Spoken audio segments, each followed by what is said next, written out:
Monster Hunter Rise Sunbreak Frontier. That's right, this is exactly what Sunbreak is as of right now, at least in my opinion. Alright, so before I get started with this, you're gonna hear me say Frontier a lot. You remember that time when I used to repeat one word over and over and over again?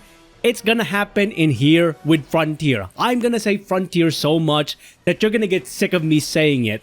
Now, why is that exactly? Well, first and foremost, the switch skill swap system they added into the game gives you access to most of your switch skills on the fly, and it reminded me of the extreme style for Monster Hunter Frontier, where you had access to some of the best moves in that game.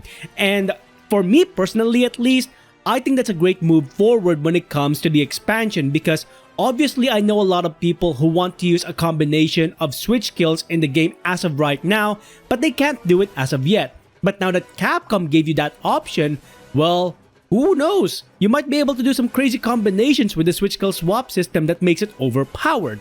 So this is definitely something I'm excited for. I want to see it in action and during gameplay when I'm actually playing it either on the Nintendo Switch or PC, and this is something that really reminds me of Frontier in terms of gameplay aspect for our characters. Now, the other thing that Capcom obviously took from Frontier is the follower system. This was originally known as the partner system back in Frontier, and you had two iterations of them. One of them is your standard partner that goes out on hunts with you, and you kind of level them along the way, and the other one is known as a Rasta. The Rasta is essentially your own customizable character with customizable equipment that becomes an ally and a partner as you go out on hunts. And this is something that Capcom might be going forward with when it comes to Monster Hunter 6. Maybe not Sunbreak, but definitely on Monster Hunter 6 if you want to do single player content. With that being said, we don't exactly know how the follower system is going to work in Sunbreak as of right now. Are they just there as NPCs, or can we customize them, so on and so forth? So those are things that we need to look into the game for before we can determine whether or not it's going to be the same system as they had in Frontier. With that being said though, there is one character that I'm really hoping Capcom turns into a follower, and that is Hojo. And there's only one reason why. Hojo is known for fighting monsters without a weapon type of any kind. If that's gonna be a fact, I want to see Hojo sumo wrestle any of the monsters available in the game when Sunbreak releases. So Capcom, you better make Hojo a sumo wrestler as a follower in this expansion. Moving on into monsters, first and foremost, Capcom, where is my Frontier monster? All of these Frontier elements you're adding into the game and not one Frontier monster introduction? Come on, you gotta have one Frontier monster in this expansion, please! Even as a title DLC update, you just gotta have one. Anyway, that aside, let's focus on what they've actually showcased regarding all of the monsters introduced in Sunbreak. Now, the first thing I want to quickly address here is how much information Capcom is sharing regarding all of the monsters they introduced so far for Sunbreak, the new monsters at least. They've shared so much information on the new monsters, I can actually make a 5 facts video about Garangolm, Lunagaron, and Malzeno at this point. I'm not going to do it, but that just showcases how much detail they really went through in order to share the lore and the ecology of these monsters, when in the past they actually wouldn't do this unless they released a lore book. So I'm very excited to go back to doing the 5 facts series for Sunbreak, especially because of the fact that there's a lot of detail they're sharing even outside of the game as of right now when the expansion hasn't even been released. With that being said, in terms of combat and actual gameplay, there is one monster that I'm really hoping that Capcom will evolve in Sunbreak, and that is Seregios, the flagship of Monster Hunter 4 Ultimate. They need to evolve this monster in my opinion to the point that those blade scales are actually dangerous. In older mainline games, they were not a danger in any capacity.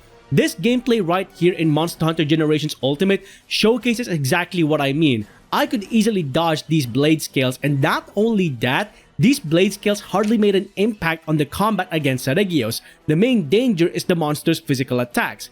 For me personally, with this monster being titled as the Thousand Blade Wyvern, it doesn't really feel like those 1,000 blades are applied in any capacity. Now, compare that to this Frontier gameplay of Seregios by Narugarex. This is what I think the 1,000 Blade Wyvern should be.